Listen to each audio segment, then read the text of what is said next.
자, 오늘 하나님이 주시는 말씀 마태복음 8장 23절부터 27절의 말씀입니다.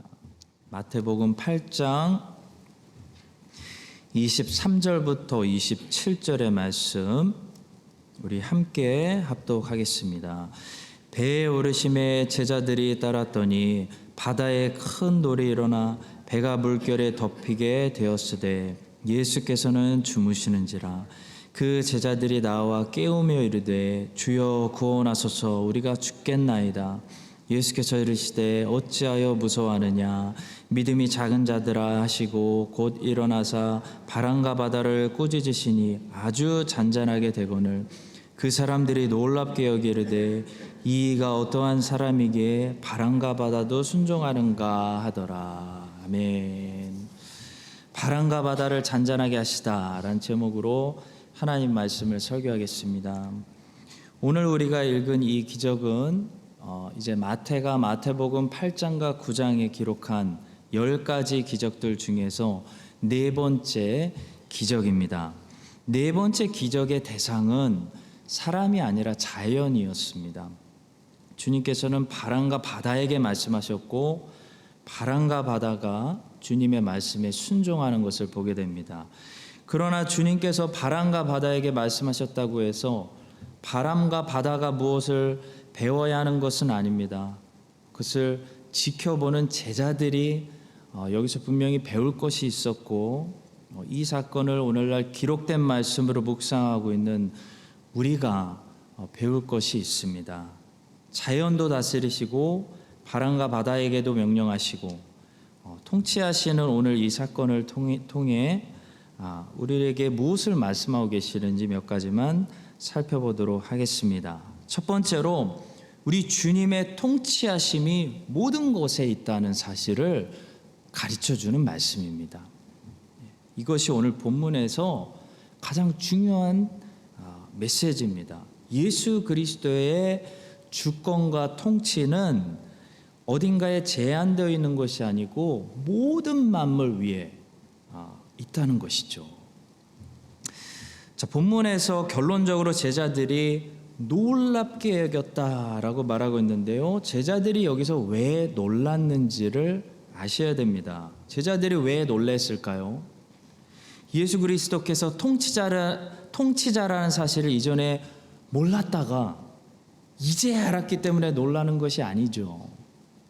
제자들은 이미 나병 환자 고치시고 멀리서 말씀으로만 백부장의 하인을 고치시고 베드로의 집에서 수많은 병자들을 고치시는 주님을 봤습니다.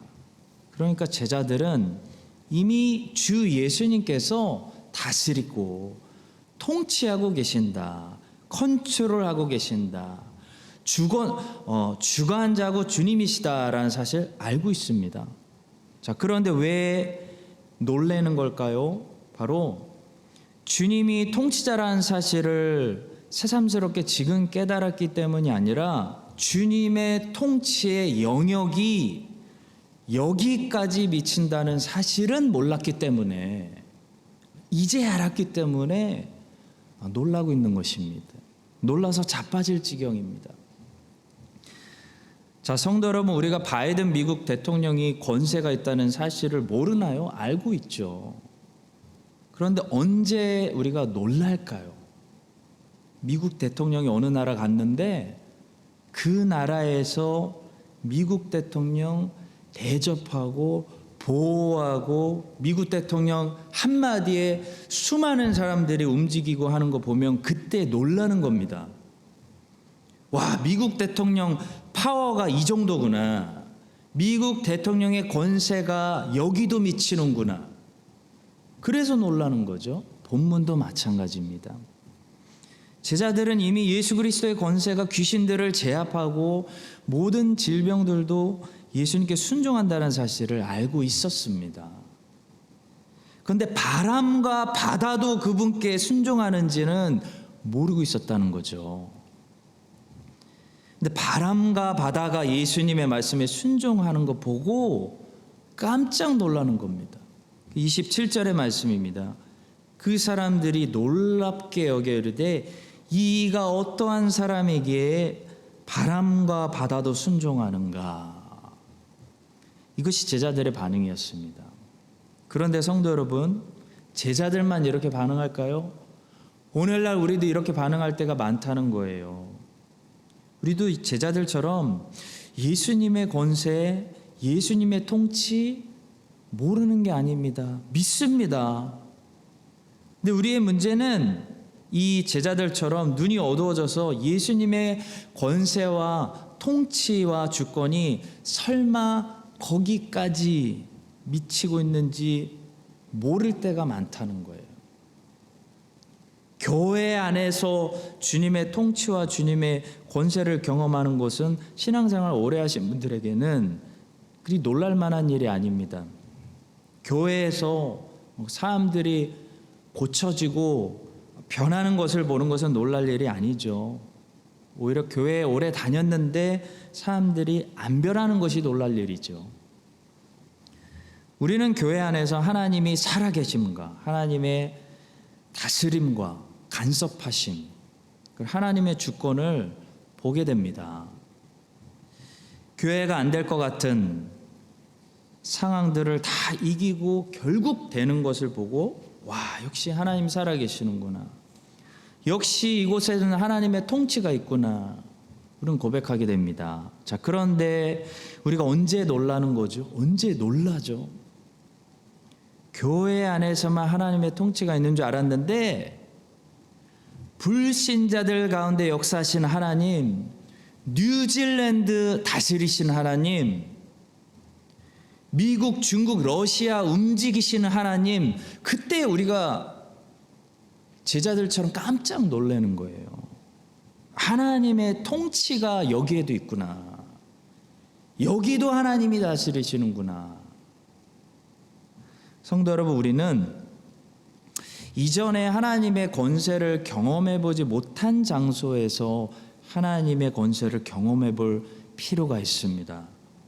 제자들이 그렇게 본문에서 경험하는 거죠. 이 제자들에게 이제 예수님이 병 낫게 하시는 것은 놀랄 일도 아니었습니다.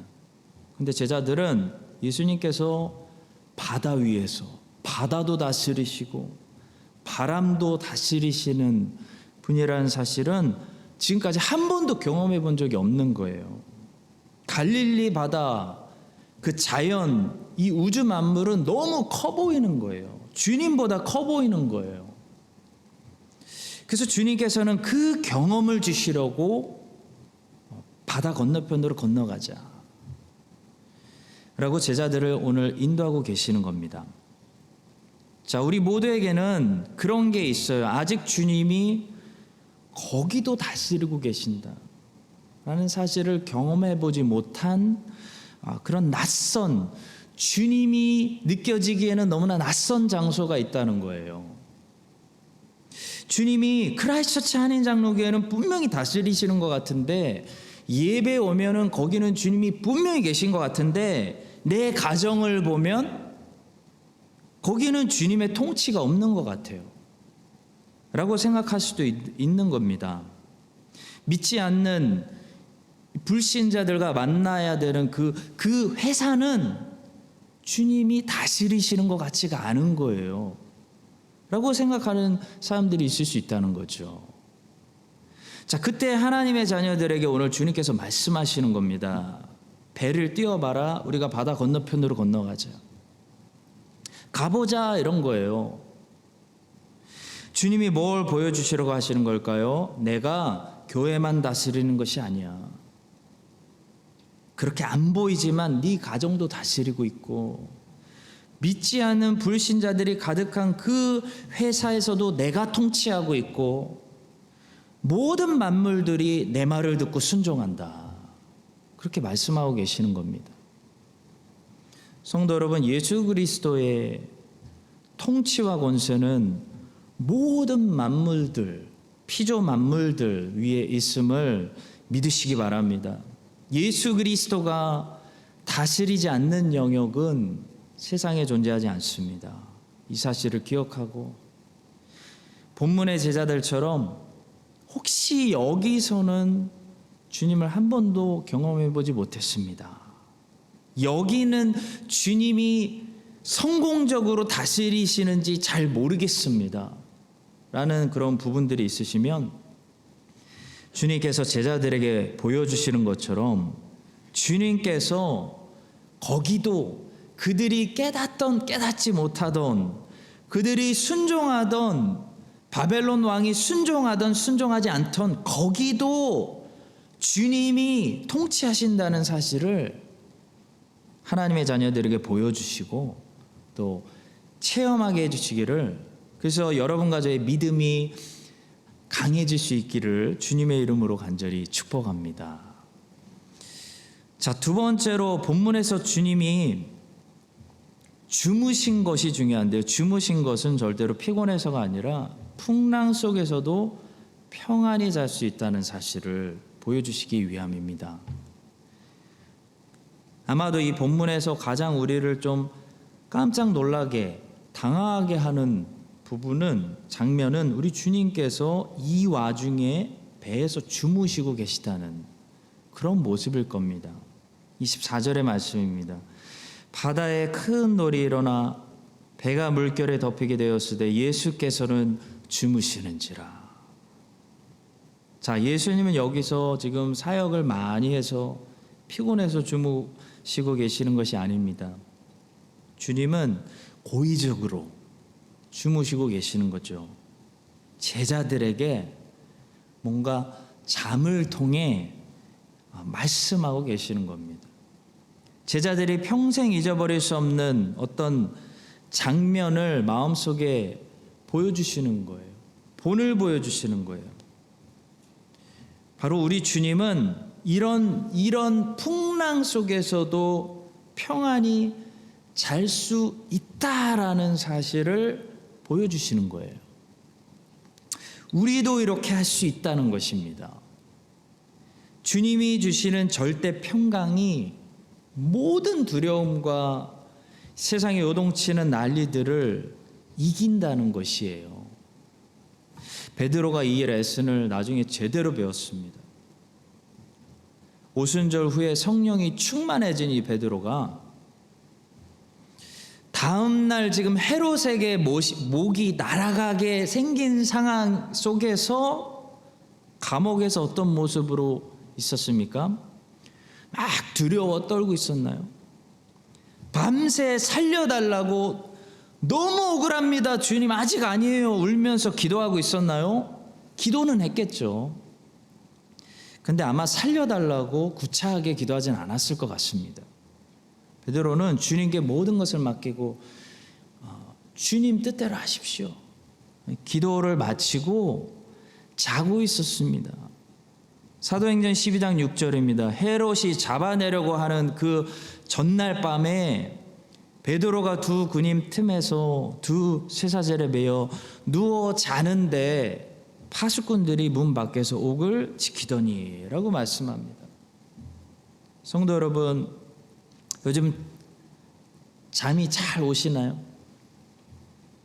성경은 주님께서 사랑하는 자들에게 잠을 주신다고 약속하십니다. 시편 127편 2절 말씀. 너희가 일찍 일어나고 늦게 누우며 수고의 떡을 먹음이 헛되도다. 그러므로 여호와께서 그의 사랑하시는 자에게는 잠을 주시는도다. 이 성경에서 단잠을 잔다는 것은 단순히 육체가 잠을 깊이 잔다라는 뜻이 아닌 것이에요. 성경에서 단잠을 잔다는 것은 영혼이 주 안에서 편히 쉰다, 영혼이 주 안에서 평안하다 라는 뜻입니다. 시편 4편 8절에서 그래서 다윗이 고백하는 거죠. 내가 평안히 눕고 자기도 하리니 나를 안전히 살게 하시는 이는 오직 여호와시니이다. 내가 평안하다, 두렵지 않다, 이런 말이에요. 잠이 안 온다는 것은 물론 연세가 많이 드시면 이 육체적인 호르몬 때문에 그럴 수도 있겠지만, 만약에 젊은 사람들이 잠을 못 잔다는 것은 사실 영적인 문제입니다. 근심과 걱정이 많기 때문에 단잠을 못 자는 거죠. 잠을 자도 악몽을 꾸고 자도 피곤하고, 만약에 젊은 분들이 단잠을 자는데 자주 실패하고 있다면 그건 영적인 진단이 필요한 겁니다. 저도 청년 때는 잠을 잘 못 잤습니다. 저희 집에서 제일 잠이 없다고 소문난 사람이 저였습니다. 누우면 기본 1시간 이렇게 깨어 있었어요. 바로 자는 사람들이 너무나 부럽고 신기했습니다. 뭐 그렇게 쓸데없는 생각이 이렇게 많이 났는지 모르겠어요, 청년 때. 지금 생각해 보니까 영적인 문제였습니다. 성도 여러분, 염려와 걱정은 영의 질병이에요. 영의 질병. 영의 기능이 하는 일들이에요. 영이 하는 기능들이지 육의 기능이 아니에요. 배고픔은 육의 기능입니다. 그런데 내일 일을 염려하고 불안하고 걱정하는 것은 육의 기능이 아니에요. 그래서 동물들은 염려하지 않습니다. 사람만 염려합니다. 사람은 영적인 존재이기 때문에. 영이 하는 거예요, 영이. 염려와 걱정이라는 영적인 질병이 많으면 잠이 안 오는 거예요. 근데 영혼이 평안해지면 잠이 잘 오기 시작합니다. 저는 지금 인생의 챌린지는 더 많아졌는데 주님께 다 맡겨버리니까 지금은 잠을 잘 자는 거예요. 저 정말 잘 잡니다. 우리 가족 중에 제가 제일 잘 자는 것 같아요. 누우면 자요. 우리 금요 예배 오시는 모든 성도님들, 주님께 모든 거 다 맡겨버리고 단잠을 주무시는 은혜를 누리시기 바랍니다. 자, 그게 가능하다는 것을 우리 주님께서 오늘 보여주시려고 노골적으로 폭풍 속에서 쿨쿨 주무시고 계시는 거예요. 어떻게 보면 세상의 풍랑을 조롱하시는 거예요. 조롱하시는 거. 성도는 이것이 가능하다는 것입니다. 우린 풍랑을 향해 조롱할 수 있는 거예요. 풍랑 와봐라. 야고보를 전날 죽이고 베드로 죽이려고 잡아놨는데 베드로가 조롱하고 있는 거예요. 죽이든지 뭐 하면서 내 영은 평안해 하면서 자고 있는 거예요. 왜냐하면 성도는 기도하면서 하나님께 모든 것을 맡기고 하나님의 실수 없는 계획을 믿기 때문입니다. 우리가 잘 아는 빌립보서 4장 6절과 7절 말씀이죠. 우리 한번 읽어보겠습니다. 같이 읽겠습니다. 아무것도 염려하지 말고 다만 모든 일에 기도와 간구로 너희 구할 것을 감사함으로 하나님께 아뢰라. 그리하면 모든 지각에 뛰어난 하나님의 평강이 그리스도 예수 안에서 너희 마음과 생각을 지키시리라. 하나님의 평강이 우리의 환경을 지키신다고 약속하시지 않아요. 하나님은 그런 약속 하신 적 없습니다. 하나님의 평강이 네가 타고 있는 배를 지킬 것이다. 네가 살고 있는 인생의 바다를 지킬 것이다 라고 하지 않아요. 배는 흔들립니다. 바다는 난리쳐요. 근데 하나님의 평강이 그리스도 예수 안에서 너의 마음과 생각을 지키시리라 약속하시는 거예요. 요즘 새벽에 룻기를 우리가 계속 묵상하는데 오늘 이제 룻기 3장이 마무리됐습니다. 이제 룻이 할 수 있는 거 다 했어요. 최선을 다했어요. 이제 보아스에게 완전히 맡겼습니다. 3장까지는 그래서 룻이 계속 최선을 다하지만 보아스가 이제 이 일을 맡았기 때문에 남은 4장에는 보아스가 일하는 거예요. 보아스가 룻을 위해서 일하는 거예요. 룻은 이제 가만히 있으면 돼요. 그러니까 나오미가 3장 끝에서 룻에게 이제 너는 가만히 앉아 있으라 라고 말합니다. 성도 여러분, 하나님께 우리가 맡겨버렸으면 이제 우리는 가만히 앉아서 기다리면 됩니다. 그것이 성도가 누릴 수 있는 평강이죠. 성도는 사방팔방에서 모든 문제들이 폭풍처럼 막 요동쳐도 빼앗기지 않는 평강을 누릴 수가 있는 사람이 성도입니다. 그래서 우리는 세상 사람들이 도저히 따라 부를 수 없는 오늘 우리가 부른 찬송가 413장, 내 평생 가는 길, 내 영혼 평안해, 그런 찬송을 부를 수 있는 거예요. 세상 사람들은 도저히 부를 수가 없는 노래입니다. 성도 여러분, 우리 주님께서 오늘 우리에게 보여주시는 이 청사진 모습이 있어요. 꼭 기억해라. 네가 인생 마지막 날까지 꼭 기억해. 이 장면, 내 모습을 꼭 기억해. 바로 풍랑이 일어나는 환경 속에서도 평안히 주무시는 모습이에요. 일부러 보여주신 거예요. 우리가 배워야 되고 닮아야 하는 신자의 모습입니다.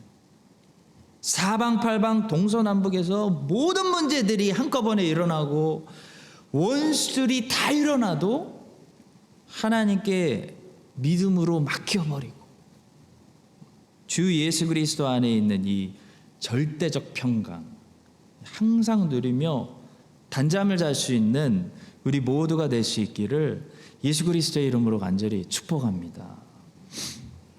자, 세 번째로 배움이 먼저고 해결이 나중이라는 사실, 중요한 사실을 또 본문에서 배우게 됩니다. 예수님께서는 바다를 진정시키기 전에 제자들을 진정시켰습니다. 제자들을 먼저 꾸짖으시고 그 다음에 바다를 꾸짖으십니다. 왜냐하면 해결이 중요한 게 아니라 배우는 게 중요해요, 여러분. 하나님 관점에서는 항상 배우는 게 중요해요. 배우는 게. 26절의 말씀입니다. 예수께서 이르시되 어찌하여 무서워하느냐 믿음이 작은 자들아. 제자들에게 먼저 말씀하시고 곧 일어나서 바람과 바다를 꾸짖으시니, 바람과 바다에게 나중에 말씀하시는 거예요. 우리의 경우도 마찬가지예요. 항상 우리의 경우도 이렇게 적용됩니다. 우리는 해결을 먼저 원해요. 주님, 저 바다부터 먼저 좀 진정시켜 주세요. 바다만 바라보고 기도하지 않습니까? 바다. 저 날뛰는 바다. 저 문제. 그러니까 문제만 바라보고 기도하기 때문에 주님과 소통이 안 되는 거예요. 주님과 이 주파수가 맞아야 되는데 주파수가 어긋나는 거예요. 우리는 바다만 보고 문제만 보고 우리를 보려고 하지 않는다는 거예요. 배우려고 하지 않고 해결만 원하는 겁니다. 근데 주님은 해결이 중요한 것이 아니라 우리가 배우는 것이 중요해요. 그래서 빨리 해결받으려면 사실 빨리 배우는 것이 중요합니다. 하나님이 지금 왜 이런 일들을 허락하시는가? 하나님이 이 풍랑을 통해 무엇을 가르쳐 주시는가? 그래서 신앙이 성숙한 사람일수록 무엇을 잘하냐면 정말 이걸 잘해요. 고난을 통해 고난 보는 게 아니라 자기 보는 거를 굉장히 잘해요. 자기를 보는 능력이 매우 빨라요. 신앙생활을 오래 하신 분들. 제가 보니까 그래요. 신앙생활 잘하시는 분들 그걸 잘하더라고요. 자기부터 돌아봐요. 그 속력이 대단히 빠릅니다. 뭐가 생겼다. 그럼 자기부터 돌아봐요. 모세처럼 뭐가 터졌다 그럼 일단 자기부터 돌아보고 하나님 앞에 엎드리는 거예요. 그걸 잘해요. 그게 성숙한 성도예요. 그러면 풍랑도 금방 지나갑니다. 왜냐하면 하나님이 살짝 풍랑을 일으켜도 이분들은 엎드리고 자기를 점검해요. 내가 뭘 돌아봐야 되지? 하나님이 나에게 뭘 책망하시는 거지? 자, 그런데 신앙의 초신자일수록 어디가 서투냐면 자기를 못 봐요. 자기를. 바벨론이 쳐들어오면 바벨론만 봐요. 그리고 바벨론 욕하는 거예요. 저 느부갓네살 저 나쁜 인간. 풍랑이 일어나면 풍랑만 탓합니다. 풍랑, 저 문제, 저 느부갓네살, 저 아수르. 사사시대 때 묵상해 보니까요, 사사기 묵상해 보면 사사시대 때 이스라엘 백성들이 참 이걸 못합니다. 이걸 너무 못해서 답답해요. 미디안이 해마다 쳐들어옵니다. 식량 가져갑니다. 그러면 이스라엘 백성 미디안 탓만 하고 앉아 있어요. 하나님이 왜 미디안을 보내시는지를 모르는 거예요, 도저히. 자기를 못 봐요. 우상 숭배하고 있는 자기는 못 봐요. 미디안만 봅니다. 하나님이 왜 미디안이 쳐들어와서 다 쓸어가게 허락하셨는지 그 생각을 도저히 못하는 거예요. 그 미디안을 통해 이스라엘은 자기를 돌아봤어야 되는데 자기는 안 보고 미디안만 보는 거예요. 저 나쁜 인간들. 자, 이것이 사사시대 이스라엘의 약점이고 초신자들의 약점이에요. 근데 신앙이 성숙하신 분들은 고난이 오면 자기부터 보더라고요. 하나님 앞에 모세처럼 엎드리는 거예요. 주님은 그것을 원하십니다. 왜냐하면 우리가 배우기를 원하세요. 우리가 보기를 원하세요. 풍랑을 보내시는 이유예요. 배우기를 원하고 못 보고 있는 것을 보기를 원하세요. 그래서 풍랑을 해결해 달라고 잔잔하게 해달라고 기도하기 전에 어떻게 기도해야 됩니까? 하나님, 내 죄를 보게 해달라고 기도하셔야 돼요. 배우는 게 먼저입니다. 주님은 제자들의 믿음이 적다는 것을 보여주시기를 원했어요. 그래서 풍랑을 보낸 거예요. 너희들이 나를 잘 따르고 있는데 너희들 믿음이 너무 작아. 근데 믿음이 이렇게 작을수록 너희들은 앞으로 큰 두려움에 사로잡히게 된단다. 그러니까 두려움에 사로잡히지 않으려면 믿음을 앞으로 크게 키워야 된단다. 너희들의 믿음은 너무 작다. 이걸 지금 가르쳐 주시려고 하시는 겁니다. 그래서 풍랑을 도구로 사용하시는 거죠. 자, 이 레슨을 주님께서는 본문의 사건을 통해 이 제자들과 또 기록된 말씀을 읽고 있는 우리들에게 가르쳐 주시는 겁니다. 26절의 말씀 다시 보겠습니다. 예수께서 이르시되 어찌하여 무서워하느냐 믿음이 작은 자들아 하시고 곧 일어나서 바람과 바다를 꾸짖으시니 아주 잔잔하게 되거늘. 자, 성도 여러분, 제자들의 문제는 믿음이 작은 것이었습니다. 믿음이 없지는 않습니다. 믿음이 있는데 믿음이 작았습니다. 문제는 믿음이 작으면 두려움이 그만큼 커지기 때문에 제자들처럼 요동치고 난리치고 흔들리는 삶을 살 수밖에 없다는 것이죠. 우리가 흔들리는 이유는 사실 풍랑 때문이 아니에요. 작은 믿음 때문이에요. 풍랑은 배를 흔들지 제자들의 마음을 흔들 수 없습니다. 풍랑이 우리를 흔드는 게 아니라 두려움이 우리를 흔들어 버리는 거예요. 오늘날도 똑같은 거예요. 코로나가 사람들을 흔드는 거 아니에요, 사실. 두려움이 사람들을 요동치게 하는 겁니다. 풍랑은 언제나 배만 흔드는 거예요, 배만. 배는 흔들려도 우리는 흔들리지 않을 수 있어요. 그것이 예수님의 모습이죠. 배는 막 흔들리는데 주님은 흔들리지 않는 정도가 아니라 주무시고 계시는 거예요. 그냥 평강 가운데 주무시고 계세요. 안식하고 계세요. 근데 믿음이 적은 제자들은 배가 흔들리기 시작하면 풍랑이 배를 흔들어 버리면 두려움이 임해가지고 큰일 났다. 이제 두려움이 제자들을 요동치게 만드는 거예요. 언제나 두려움이 예수의 사람들을 요동치게 만드는 거예요. 풍랑이 아니라. 주님의 책망의 소리를 한번 들어보시기 바랍니다. 두려움이 문제라는 거예요. 26절입니다. 예수께서 이르시되 어찌하여 무서워하느냐. 무서움, 두려움이 문제인 거예요. 풍랑이 문제가 아니에요. 존 웨슬리에 관한 유명한 이야기가 있지 않습니까? 존 웨슬리가 하나님의 은혜를 모를 때 자기 열정으로 미국에서 선교하다가 완전히 실패하고 배를 타고 영국으로 초라하게 돌아가는데 이 본문처럼 배가 엄청난 풍랑을 맞았습니다. 근데 존 웨슬리는 이때 죽음 앞에서 너무 두려워하는 자기 자신을 발견해요. 내가 그렇게 열심히 예수를 믿는다고 했는데 이제 와서 보니까 내 안에 믿음이 없는 거예요. 두려움만 있구나. 존 웨슬리가 쇼킹을 먹었습니다.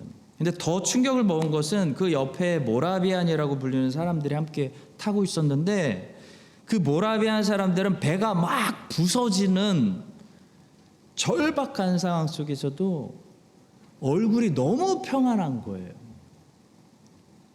찬송 부르면서 그 절대적 평강을 가운데 있는 모습을 보고 이 존 웨슬리가 완전히 깨지는 겁니다. 성도 여러분, 성경은 인생이 흔들리지 않을 것이라고 약속하지 않습니다. 인생은 이 배처럼 흔들립니다.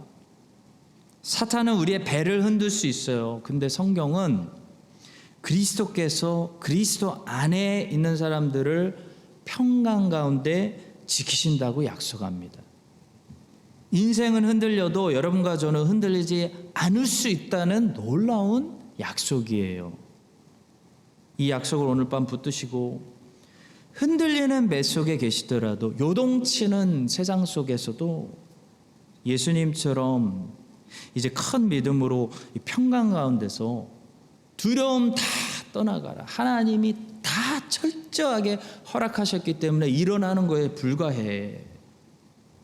나는 그 모든 상황 속에서 예수님을 바라보고 메시지를 찾을 거야 라고 큰 평강 가운데서 단잠을 잘 수 있는 그런 강한 믿음을 오늘 여러분과 저에게 허락해 주시기를 주 예수님의 이름으로 축복합니다.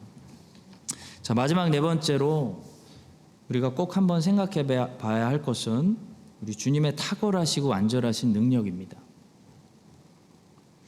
우리 주님께서 제자들에게 레슨을 이렇게 가르쳐 주신 다음에 문제를 해결해 주셨습니다. 우리 주님은 자비로우신 분이기 때문에 우리를 영원히 고통 가운데 두시지 않습니다. 문제를 해결해 주십니다. 가르침만 주시는 게 아니에요. 문제 해결도 주십니다. 자, 근데 문제가 어느 정도 해결되었는지 좀 주목하고 우리 주님의 능력을 더욱더 찬송할 필요가 있습니다. 26절은 이렇게 얘기해요. 바람과 바다를 꾸짖으시니 아주 잔잔하게 되거늘 이라고 말하는데요. 세 가지 측면에서 우리 주님의 탁월한 능력을 주목하기 원합니다. 첫 번째 측면은 그 일이 얼마나 쉽게 해결됐는지 한번 짚고 넘어갑시다. 얼마나 이 문제가 여러분 쉽게 해결됐습니까? 우리 주님의 말씀 한마디에 바람과 바다가 잔잔해졌어요.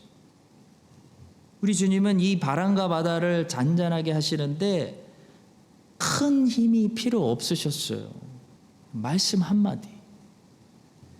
성도 여러분, 성도는 자꾸 무엇을 경험해야 우리 믿음이 이렇게 자라게 되냐면 우리가 막 고민하던 일들이 의외로 한 방에 쉽게 풀리는 그런 것을 자주 경험할 때 믿음이 자라게 됩니다.